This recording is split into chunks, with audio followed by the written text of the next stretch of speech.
Republik yang telah diproklamirkan dengan resmi diobrak-abrik Belanda dengan segala tipu daya, dibagi-bagi menjadi beberapa negara bagian, dan dijadikannya Republik kita menjadi Republik Serikat, di mana Republik yang sah hanya merupakan bagian kecil dari Republik buatan si penjajah.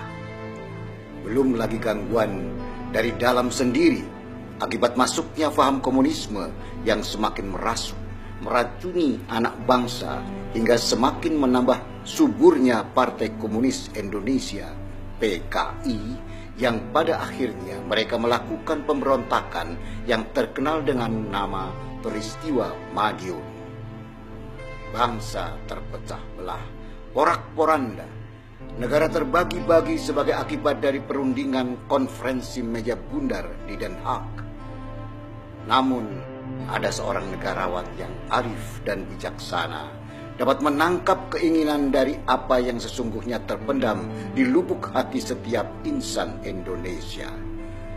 Setelah melakukan pendekatan secara manusiawi, intelektual, dan kenegarawanan kepada seluruh wakil-wakil negara bagian, beliau cetuskanlah mosi integral yang mendorong semua perwakilan negara bagian Republik Indonesia Serikat kembali melebur dalam negara kesatuan.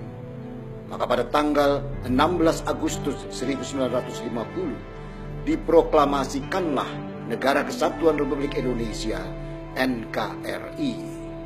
Orang menyebutnya sebagai proklamasi kemerdekaan Indonesia yang kedua. Sang negarawan itu tak lain adalah Muhammad Natsir. Ketegangan politik di Parlemen Republik Indonesia Serikat, RIS itu, supaya kembali ke negara kesatuan. Nah, akhirnya Pak Natsir mengusulkan mosi integral.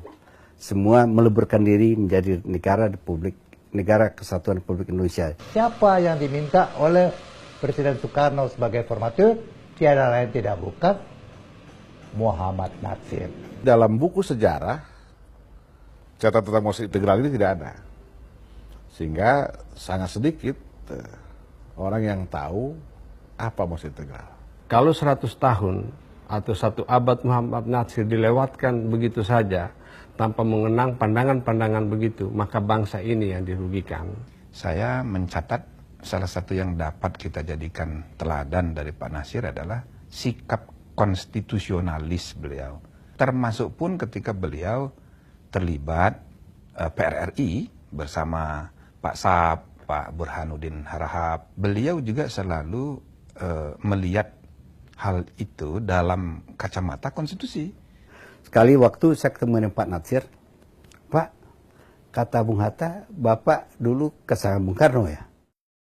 Pak Natsir ketawa, ya dulu kami akrab, waktu revolusi kami akrab, bahkan sering juga pidatonya itu saya yang bikinkan draftnya. Banyak sekali pandangan-pandangan beliau, termasuk kritik-kritik beliau ketika terlibat di dalam misalnya petisi 50. Para peneretangan petisi 50 itu kemudian mendapatkan tekanan politik. Di depan rumah itu khusus dikontrak oleh intelijen untuk mengawasi rumah. Sebagai salah satu tokoh yang pada saat Indonesia ini masih awal-awal masih sangat susah, peranan Muhammad Natsir itu luar biasa dikenal. Tokoh yang lahir seabad yang lalu itu sangat besar jasanya bagi kehidupan bangsa ini. Namun apakah kita sebagai generasi yang ditinggalkannya cukup menteladani sepak terjang beliau dalam perjuangannya membangun negeri ini dari keterpurukan? Pak Natsir bukan hanya dikenal di dalam negeri, tetapi juga di dunia internasional, ketokohnya sangat diakui. Beberapa persoalan umat yang pernah terjadi, seperti di Jepang, itu yang dipercaya untuk menyelesaikannya adalah Pak Natsir. Di Filipina Selatan, dan banyak lagi persoalan-persoalan lain termasuk Palestina, itu selalu Pak Natsir tampil paling depan dan dipercaya oleh tokoh-tokoh Islam dunia untuk menjadi